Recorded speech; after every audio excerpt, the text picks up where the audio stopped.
हाय दोस्तों, मैं नितेश सिन्हा आप सभी का इस चैनल पर स्वागत है।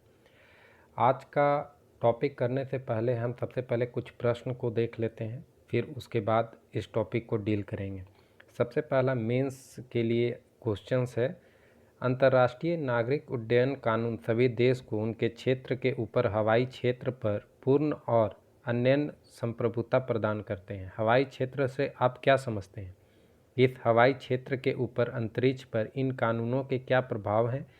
इससे उत्पन्न चुनौतियों पर चर्चा कीजिए और खतरे को नियंत्रित करने के उपाय को सुझाइए।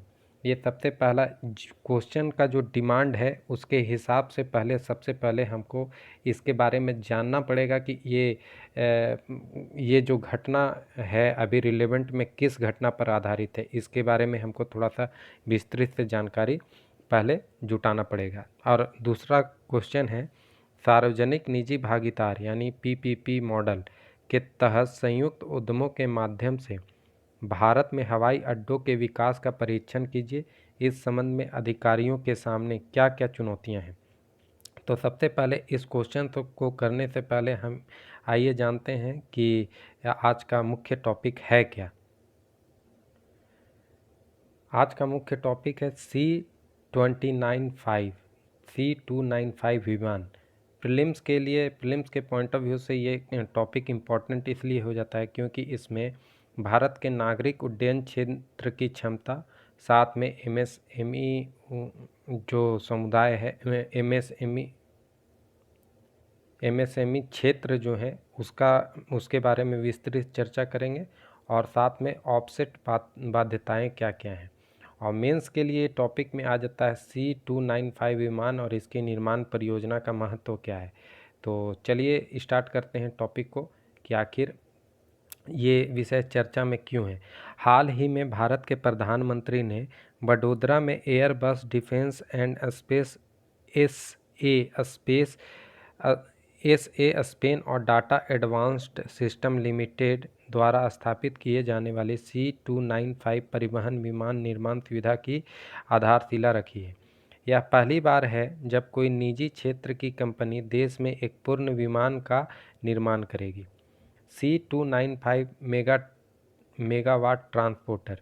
परिचय। C-295 समसामयिकी तकनीक के साथ 5 से 10 टन क्षमता का परिवहन विमान है। यह मजबूत और भरोसेमंद होने के साथ साथ बहुमुखी एवं कुशल सामरिक परिवहन विमान है जो कई अलग अलग मिशनों को पूरा कर सकता है। यही विमान है, देख सकते हैं। विशेषताएं क्या हैं? इस विमान को 11 घंटे तक की उड़ान क्षमता के साथ सभी मौसमों में भूमिकाओं में संचालित किया जा सकता है। यह रेगिस्तान से लेकर समुद्री वातावरण तक नियमित रूप से दिन के साथ साथ रात के दौरान युद्ध अभियानों को संचालित कर सकता है। इसमें सैनिकों और कार्गो की त्वरित प्रक्रिया तथा पैरा ड्रॉपिंग के लिए रियर रैंप दरवाज़ा है। अर्धनिर्मित सतहों से शॉर्ट टेक ऑफ लैंड इसकी एक विशेषता है। प्रतिस्थापना। यह भारतीय वायुसेना के एयरो 748 विमानों के पुराने बेड़े की जगह लेगा। एयरो 748 विमान एक ब्रिटिश मूल के ट्विन इंजन टर्बोप्रॉप सैन्य परिवहन और 6 टन माल ढुलाई क्षमता वाला मालवाहक विमान है। परियोजना निष्पादन। TASL एरोस्पेस क्षेत्र में मेक इन इंडिया पहल के तहत वायुसेना को नए परिवहन विमान से लैस करने की परियोजना को संयुक्त रूप से निष्पादित करेगा। एयरबस द्वारा सितंबर 2023 से अगस्त 2025 के बीच उड़ान भरने में सक्षम पहले 16 विमानों की आपूर्ति की जाएगी, जबकि शेष 40 को TASL द्वारा सितंबर 2026 से वर्ष 2031 के बीच प्रतिवर्ष 8 विमानों की दर से भारत में असेंबल किया जाएगा। इस विनिर्माण सुविधा का महत्व क्या है? रोजगार सृजन। टाटा कंसोर्टियम ने 7 राज्यों में फैले 125 से अधिक इन कंट्री MSME आपूर्तिकर्ताओं की पहचान की है।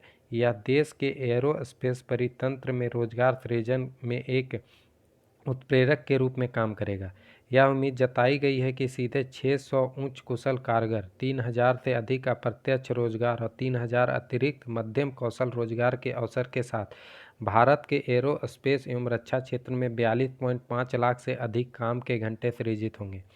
एमएसएमई को प्रोत्साहन। यह परियोजना भारत में एरोस्पेस पारिस्थितिकी तंत्र को बढ़ावा देगी, जिसमें देश भर में फैले कई सूक्ष्म, लघु और मध्यम उद्यम विमान के कई पुर्जों के निर्माण में शामिल होंगे। आयात पर निर्भरता कम होना। इस घरेलू विमानन निर्माण में वृद्धि होगी, जिसके परिणाम स्वरूप आयात पर निर्भरता कम होगी और निर्यात में अपेक्षित वृद्धि होगी। बड़ी संख्या में डिटेल पार्ट्स, सब असेंबलिंग और मेजर कंपोनेंट के निर्माण भारत में किया जाएगा। और संरचनात्मक विकास, इसमें हैंगर भवन, एप्रन और टैक्सीवे के रूप में विशेष बुनियादी ढांचे का विकास शामिल होगा। डिलीवरी के पूरा होने से पहले भारत में C295 मेगावाट विमानों के लिए डी लेवल सर्विसिंग सुविधा एमआरओ स्थापित करने की योजना है। यह उम्मीद की जाती है कि यह सुविधा C295 विमान में विभिन्न रूप के लिए एक क्षेत्रीय एमआरओ, रखरखाव, मरम्मत और ओवरहाल हब के रूप में कार्य करेगी। ऑफसेट दायित्व। इसके अलावा एयरबस भारतीय ऑफसेट पार्टनर्स से योग्य उत्पादों और सेवाओं की सीधी खरीद के माध्यम से अपने ऑफसेट दायित्वों का निर्वहन भी करेगा, जिससे अर्थव्यवस्था की ओर अधिक बढ़ावा मिलेगा। सरल शब्दों में ऑफसेट एक ऐसा दायित्व है कि अगर किसी विदेशी भागीदार से भारत रक्षा उपकरण खरीद रहा है तो वह भारत के घरेलू रक्षा उद्योग को बढ़ावा देने हेतु प्रतिबद्ध होता है। भारत के नागरिक उड्डयन क्षेत्र की क्षमता अपने आप में एक महत्वपूर्ण बाजार होने के अतिरिक्त भारत की रक्षा क्षेत्र की तुलना में नागरिक उड्डयन निर्माण क्षेत्र में काफ़ी बड़ी उपस्थिति है। संयुक्त राज्य अमेरिका में एयरबस और बोइंग दोनों अपने नागरिक कार्यक्रमों का एक बड़ा हिस्सा भारत से भी प्राप्त करते हैं। भारत में बोइंग की सर्विस सालाना 1 बिलियन अमेरिकी डॉलर की है, जिसमें से 60% से अधिक विनिर्माण से लगता है। भारत प्रतिवर्ष 45 से अधिक भारतीय आपूर्तिकर्ताओं से 650 मिलियन अमेरिकी डॉलर मूल्य के विनिर्मित पुर्जों और इंजीनियरिंग सेवाएं खरीदता है। मेक इन इंडिया और मेक फॉर द ग्लोब के मंत्र के साथ आगे बढ़ रहा भारत परिवहन विमानों का एक प्रमुख निर्माता बनकर अपनी क्षमता को लगातार बढ़ा रहा है। वर्ष 2007 के बाद से एयरबस का भारत में एक पूर्ण घरेलू स्वामित्व वाला डिजाइन केंद्र है, जिसमें 650 से अधिक इंजीनियर हैं जो अत्याधुनिक वैमानिकी इंजीनियरिंग के विशेषज्ञ हैं और फिक्स्ड एवं रोटरी विंग एयरबस विमान कार्यक्रमों दोनों में काम करते हैं। ऐसा अनुमान है कि आने वाले 10 से 15 वर्षों में भारत को लगभग 2000 से अधिक यात्री और मालवाहक विमानों की आवश्यकता होगी। एक अन्य प्रमुख उत्पादक क्षेत्र एमआरओ, रखरखाव, मरम्मत और संचालन है, जिसके लिए भारत क्षेत्रीय केंद्र के रूप में उभर सकता है। एमआरओ के अंतर्गत किसी वस्तु को उसकी कार्यशील स्थिति में रखने या पुनः स्थापित करने का कार्य किया जाएगा। आज का क्वेश्चन है, अंतर्राष्ट्रीय नागरिक उड्डयन कानून सभी देशों को उनके क्षेत्र के ऊपर हवाई क्षेत्र पर पूर्ण रूप से अन्य संप्रभुता प्रदान करते हैं। हवाई क्षेत्र से आप क्या समझते हैं? इन हवाई क्षेत्रों के ऊपर अंतरिक्ष पर इन कानूनों के क्या प्रभाव हैं?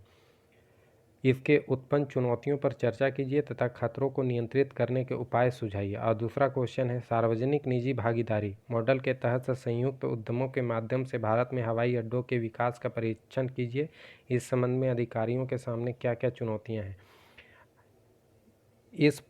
आप लोग कमेंट करके बताइएगा कि इस क्वेश्चन को डील करना है तो इसका डील मैं अगले वीडियो में मैं करके आप लोग को सामने प्रस्तुत करूँगा।